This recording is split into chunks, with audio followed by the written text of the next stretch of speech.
नमस्कार। कृषि पत्रिका हेरेर बसिरहनु भएको सम्पूर्णमा हार्दिक स्वागत छ। म आस्मा पौडेल।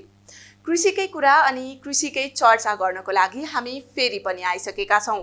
यसै सन्दर्भमा कृषि यान्त्रिकरणको कुरा त झन् छुटाउनै भएन। हजुर, आज पनि हामी कृषि यान्त्रिकरण प्रदर्शनीको विशेष कुराकानीका लागि आइसकेका छौं र कुराकानीकै क्रममा आज हामीसँग हुनुहुन्छ G7 एग्रिकल्चरका प्रबन्ध निर्देशक तथा नामियाका कोषाध्यक्ष अर्जुन लुइटेजी। उहाँलाई स्वागत गरौँ। यहाँलाई कार्यक्रममा धेरै धेरै स्वागत। धन्यवाद। आरामै हुनुहुन्छ? ठिक छ, आराम छु। केमा व्यस्त हुनुहुन्छ यहाँ पछिल्लो समय? विशेष गरेर हामी यी व्यवसायसँगै हो हामी सधैँ व्यस्तता हुने त, तर खास गरेर अहिले यो पछिल्लो समयमा चाहिँ हामीले सञ्चालन गर्न लागिराखेको आउँदो यो सलोम 5औं राष्ट्रिय कृषि यान्त्रिकरण प्रदर्शनी चैत 9 गतेदेखि 12 गतेसम्म भरतपुर चितवनको एक्सपो सेन्टरमा सञ्चालन हुँदैछ र त्यसैको व्यवस्थापनको लागि आयोजकको तर्फबाट हामी त्यसमा अलि बढी व्यस्त छौँ अहिले यतिखेर। तयारी भनेपछि धमाधम भइरहेको छ? ठिक छ, राम्रो छ। अब हामी अन्तिम चरणमा पुगेका छौँ। मेलामा प्रदर्शनीको लागि जति पनि तयारी गर्नुपर्ने हो त्यसको लगभग अन्तिम तयारीमा चाहिँ हामी यतिखेर छौँ।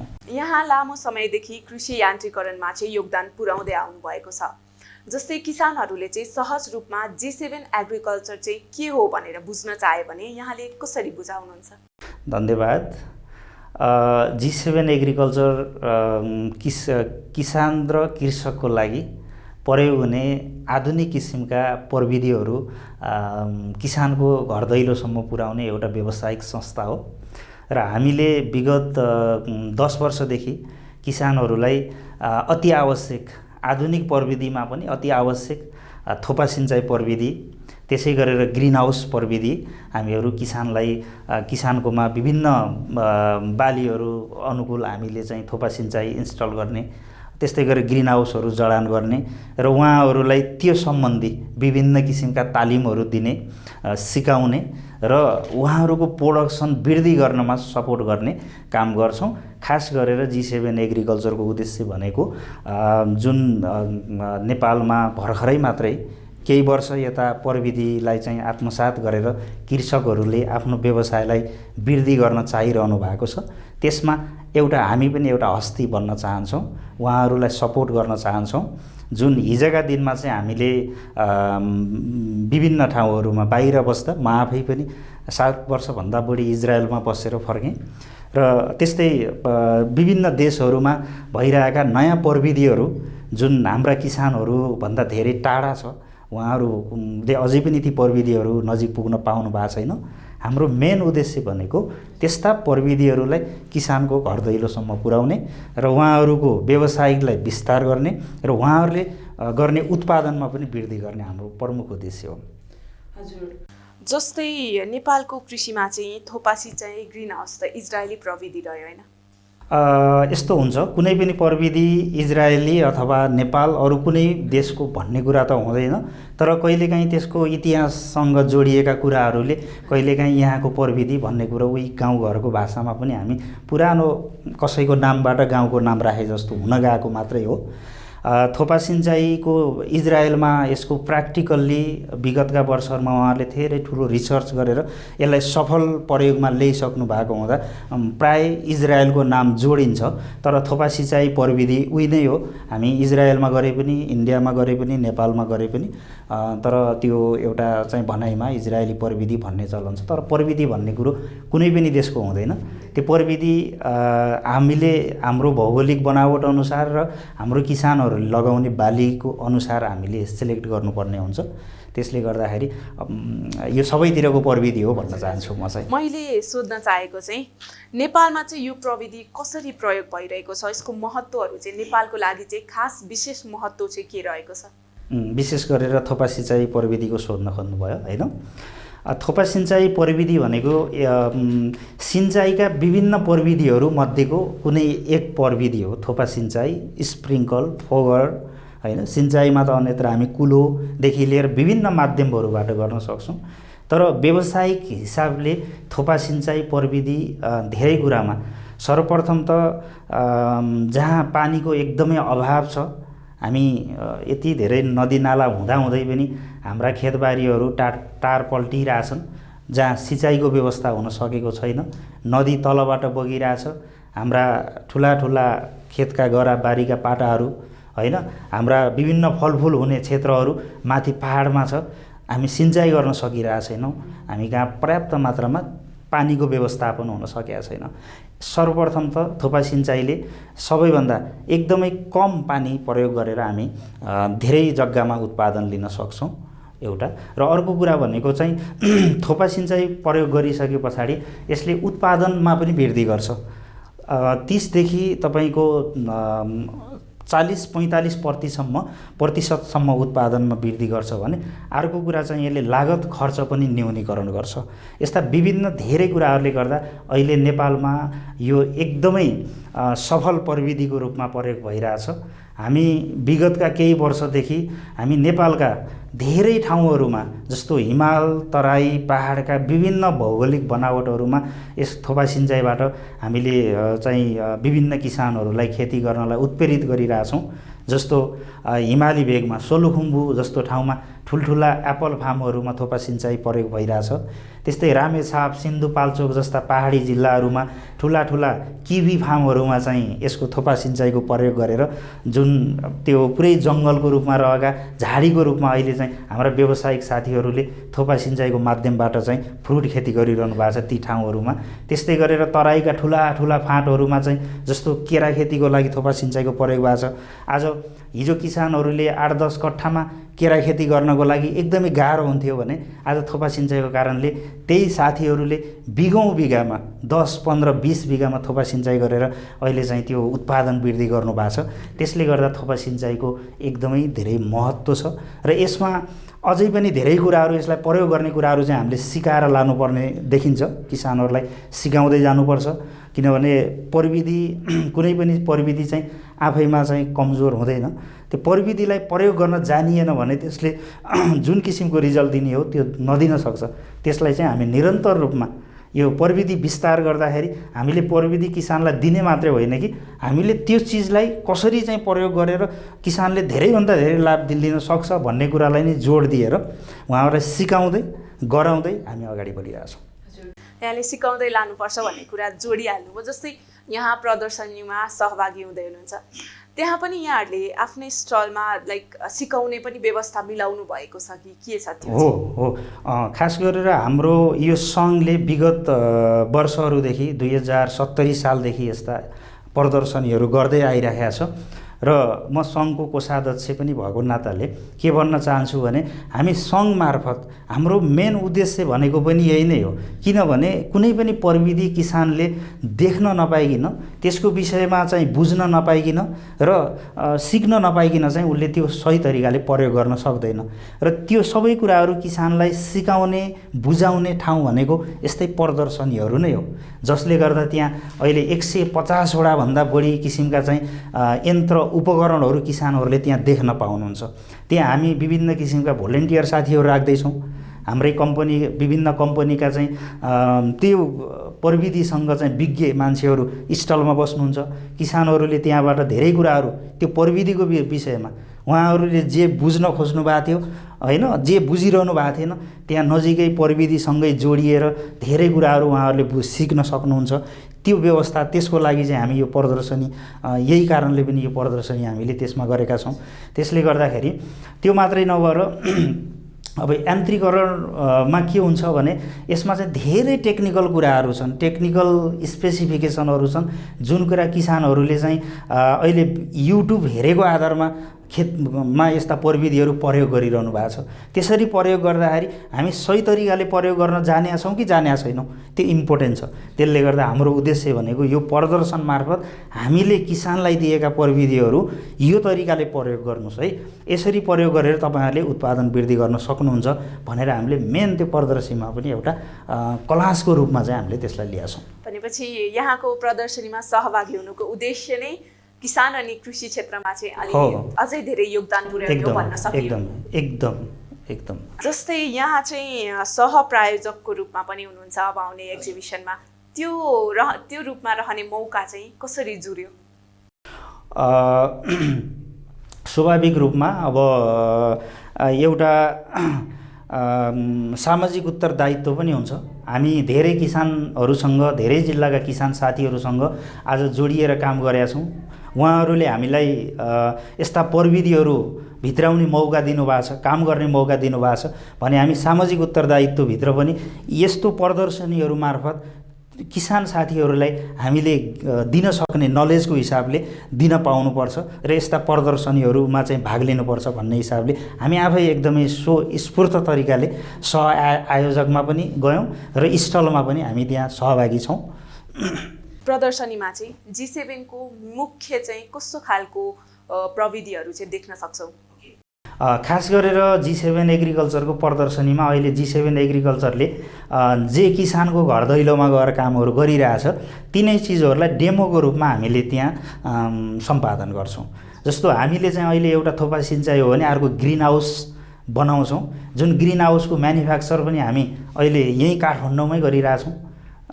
काठमाडौँ ललितपुर हरिसिद्धिमा गर्छौँ र विभिन्न साइजका ग्रिन हाउसहरू, त्यो मात्रै होइन, त्यो डेमोमा चाहिँ हामीले ग्रिन हाउसहरूको विभिन्न स्पेसिफिकेसनमा बनेका भौगोलिक बनावट अनुसारका अलग अलग ग्रिन हाउस र त्यसको महत्त्व, कतिखेर किसानले ग्रिन हाउस प्रयोग गर्ने, कस्तो अवस्थामा प्रयोग गर्ने, कस्ता क्रपहरूको लागि ग्रिन हाउस आवश्यकता छ, त्यो किसानले बुझ्न सक्ने तरिकाले हामी त्यहाँ प्रस्तुत हुन्छौँ भने त्यहाँ हामीसँग नेपालमै उत्पादन भएका चिजहरू पनि छन्।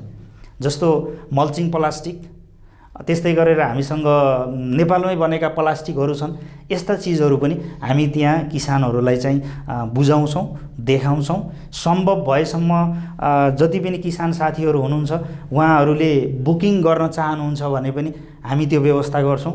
जस्तो त्यही बेलामा सबै किसानहरूले सबै प्रविधिहरू एकैचोटि खरिद गरेर लान सक्ने सम्भावना त नरहला, तर हामी कहाँ आइसकेपछि हाम्रो प्रविधिहरू देखेर उहाँहरूलाई आवश्यक छ भने बुकिङ गर्न पनि सक्नुहुन्छ। त्यो चिजलाई प्रदर्शनी लगतै फेरि हामी किसानहरूलाई फलोअप गर्छौँ र उहाँहरूलाई त्यो सेवा हामी दिन चाहन्छौँ। प्रदर्शनीमै चाहिँ सामानहरू लिने किसानहरूको लागि जति पनि आउनुहुन्छ उहाँहरूको लागि G7 मा चाहिँ कस्तो खालको छुटको व्यवस्था मिलाइएको छ? हामी केही दिन अगाडि अब हामीले दिन सक्ने छुटको विषयमा चाहिँ हामी जानकारी गराउँछौँ किसानहरूलाई। अब प्रदर्शनीमा गइसकेपछि उहाँहरूलाई एउटा त हामी सेवाको हिसाबले सबै किसिमका सबभन्दा ठुलो इम्पोर्टेन्स त म अहिले के देख्छु भने कृषकलाई नलेज देख्छु। नलेजको हिसाबले चाहिँ हामी पूर्ण रूपमा त्यो 4 दिनभित्रमा हामीले हाम्रो कम्पनीबाट हामीले किसानहरूलाई दिन सक्ने जति पनि हुनसक्छ त्यो चाहिँ हामी 24 घन्टा खटेर त्यो दिन चाहन्छौँ।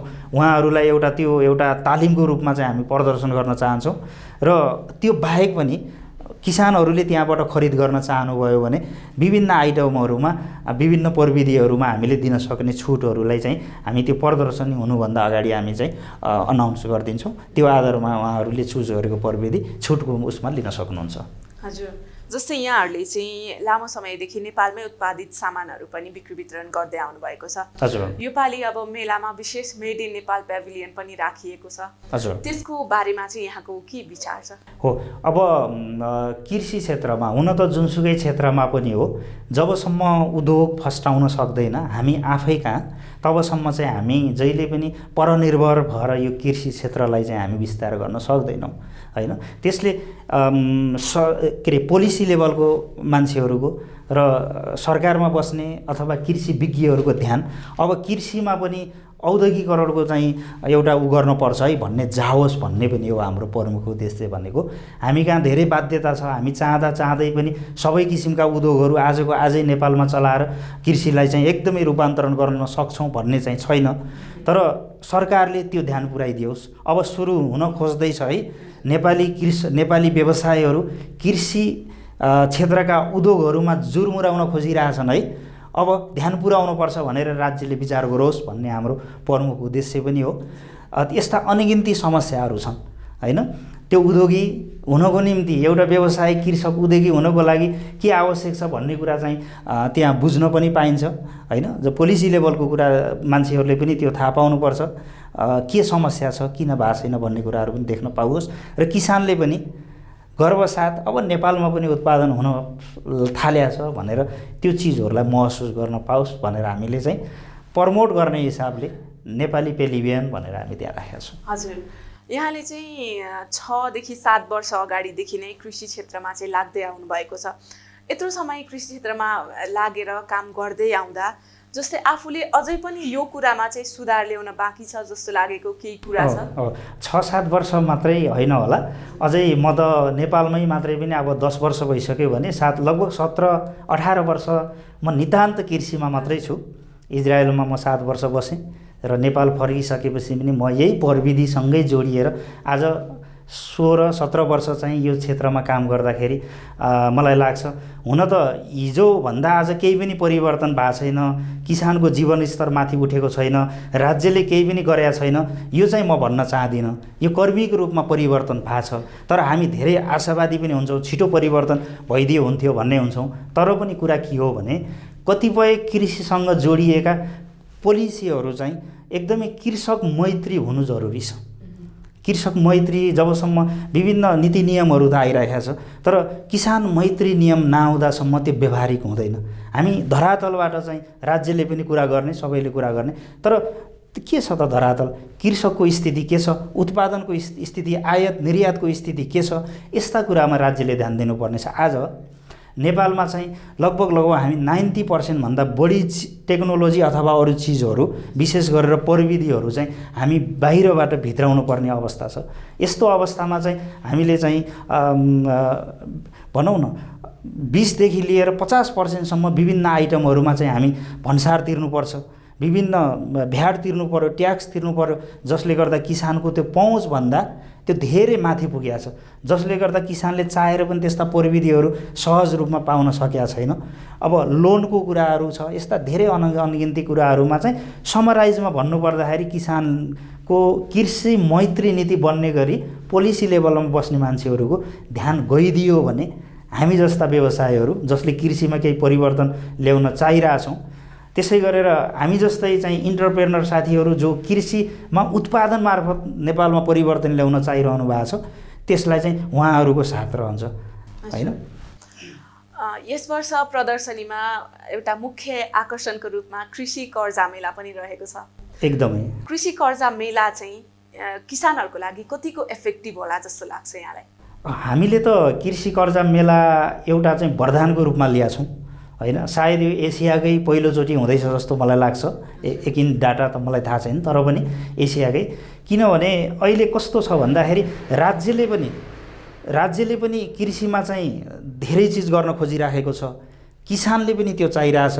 आज हेर्नुहोस् न, बाहिर बस्ने साथीहरू हुन त म पनि बाहिरबाटै आएर नेपालमा सङ्घर्ष गरिरहेको छु भने हजार साथीहरू बाहिरबाट आएर नेपालमा केही गर्न चाहिरहनु भएको छ हैन। यो स्थितिमा चाहिँ लगानीको कुरो सबभन्दा ठुलो कुरो छ र ब्याङ्कले पनि कृषिमा लगानी गर्नलाई चाहिँ तयारी छ, तर पनि हामी कहाँनिर कुन चाहिँ त्यो खाडलमा चाहिँ अड्किरहेछौँ।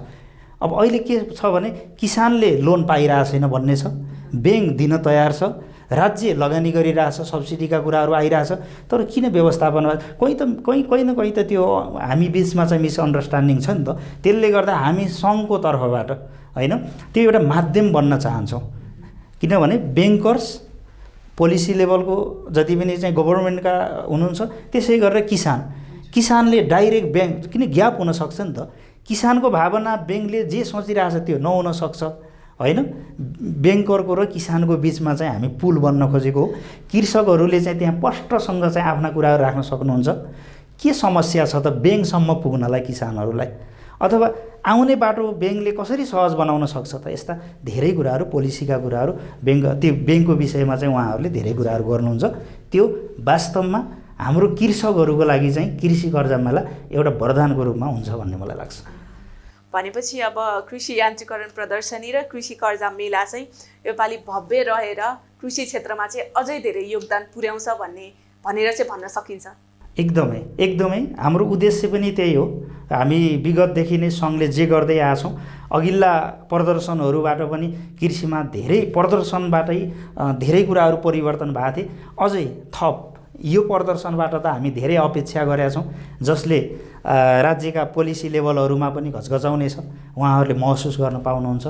कृषकहरूलाई नै एउटा ऊर्जा मिल्नेछ जसले गर्दा हिजो युट्युबमा हेरेका चिजहरू उहाँले प्रदर्शनमा कतिपय चिजहरू देख्न पाउनुहुन्छ होला होइन। त्यसले गर्दा उत्पादनमा लाग्ने मान्छेहरूलाई एउटा साहस बढ्छ नि, अब त मलाई सपोर्ट गर्ने प्रविधि छ, ब्याङ्क छ, राज्य छ भन्ने भयो भने कृषक खेतमा हलो जोत्नलाई हिचकिचाउँदैन कि।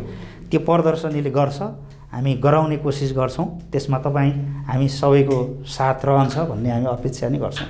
तर प्रदर्शनी चाहिँ धेरै फेर भइराख्दा पनि कतिपय किसानहरूको चाहिँ गुनासो रहन्छ कि प्रदर्शनीहरूमा चाहिँ नयाँ सामान भेटिएन, पुरानै यन्त्र उपकरण प्रविधिहरू चाहिँ हामीले देख्यौँ भन्ने जस्तो गुनासो रहन्छ। योपालि G7ले चाहिँ नयाँपन ल्याउनको लागि केही त्यस्तो तयारी भइरहेको छ कि छैन?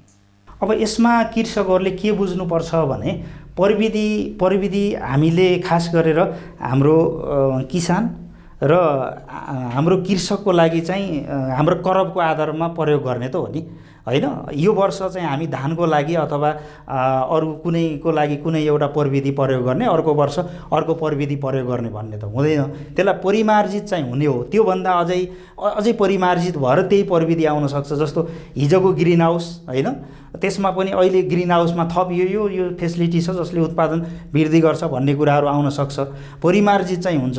र त्यस्तै गरेर G7को कुरा गर्दाखेरि हामीले विगतदेखि नै थोपा सिँचाइ र ग्रिन हाउससँग रिलेटेड सम्पूर्ण चिजहरू प्रदर्शनीमा राख्दै आएको छौँ। योचोटि हामी रेनगन पनि राख्छौँ, पेनगन भनेर हामी एउटा चाहिँ स्प्रिङ्कल नै हो। स्प्रिङ्कलले 10-15 मिटरमा मात्रै हुन्थ्यो भने एउटैबाट तपाईँको 1.5 बिघा 2 बिघासम्म पनि इरिगेसन गर्न सक्ने खालको हामी एउटा राख्छौँ।